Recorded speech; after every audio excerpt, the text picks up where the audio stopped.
ఇప్పుడు తెలంగాణ రాష్ట్రంలో BRS party ఉన్నంత బలంగా ఇంకే పార్టీ లేదనే చెప్తున్నారు. ఊర్లల్లో ఉద్యమసూరులు గులాబీ జెండాకు గుండె ధైర్యం అవుతున్నారు. రైతులు, కూలీలు, పెన్షన్ తీసుకునే పెద్ద మనుషులు కారు గుర్తు జెండాను కండ్లకు అడ్డుకుంటున్నారు. అయితే అది సరిపోదు, రాబోయే తరాలకు కూడా బీఆర్ఎస్ చరిత్ర తెలవాలి. తెలంగాణకు రక్షణ కవచం తీరుగా ఉండేది ఒక్క బీఆర్ఎస్ పార్టీ అనేది వాళ్ళకి తెలవాలి. వచ్చే స్థానిక ఎన్నికల్లో గులాబీ జెండా ఎగరేయాలి. అగో అందుకే బీఆర్ఎస్ విద్యార్థి విభాగానికి రాజకీయ పాఠాలు చెప్తున్నారు. అందులో మాట్లాడుకుంటా హరీష్ రావు ఏమన్నాడో ఒక్కసారి ఇనుర్రి. ఉద్యమ కాలంలో ఉద్యమకారుల మీద తుపాకులు ఎక్కుపెట్టి రైఫిల్ రెడ్డిగా పేరొందినాడు.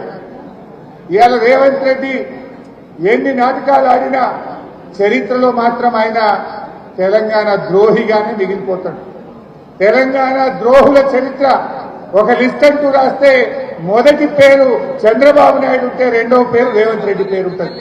అగో అంత గొప్ప తెలంగాణ వాదట మన సీఎం రేవంత్ రెడ్డి సారు. మా తెలంగాణ మాకు ఇచ్చిపో బాబు అని చంద్రబాబు నాయుడునే ఎదిరించిన వరంగల్ రైతుకు ఉన్న సోయి లేదట ఉద్యమ కాలంలో. అది లేకపోగా ఉద్యమకారుల మీదకే తుపాకీ ఎక్కువెట్టిన మొనగాడట మన సీఎం రేవంత్ రెడ్డి సారు. అసొంటి విలువైన వజ్రం ఇంకెక్కనైనా దొరుకుతుందా? ఉద్యమ కాలంలో పోరాటం చేసినోడు కాదు, రాష్ట్రానికి ముఖ్యమంత్రి అయిన తర్వాత కూడా తెలంగాణ గురించి ఆలోచన చేసినోడు కాదు. మన బతుకులు ఆగం చేయాలని కుట్రలు చేస్తున్న ఆనిముత్యం మన ముఖ్యమంత్రి గారు అన్నట్టు చెప్పిండు. తర్వాత మాట్లాడుకుంటా ఈ ఉద్యమాన్ని, మన ఉద్యమ చరిత్రను చిన్నగా చేయాలను, మన కేసీఆర్ ఆనవాళ్లు లేకుండా చేయడం అంటే తెలంగాణ పోరాటాన్ని తక్కువ చేయడం, ఉద్యమ జ్ఞాపకాలను తొలగించే ప్రయత్నానికి రేవంత్ రెడ్డి గారు ప్రయత్నం చేస్తా ఉన్నారు. మరి అంతే కదా, కేసీఆర్ ఆనవాళ్లు లేకుండా చేస్తా అంటున్నాడంటే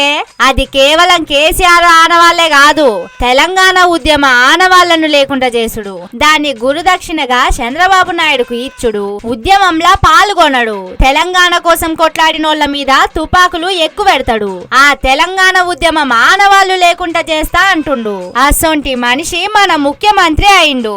తెలంగాణను బాగు చేస్తాడు అని కలలు గాని ఓట్లేసిండ్రు జనం. కానీ ఏమైంది? మేకల గుంపుకు పులిని కావలి పెట్టినట్టయింది అన్నట్టు చెప్పుకొచ్చిండు.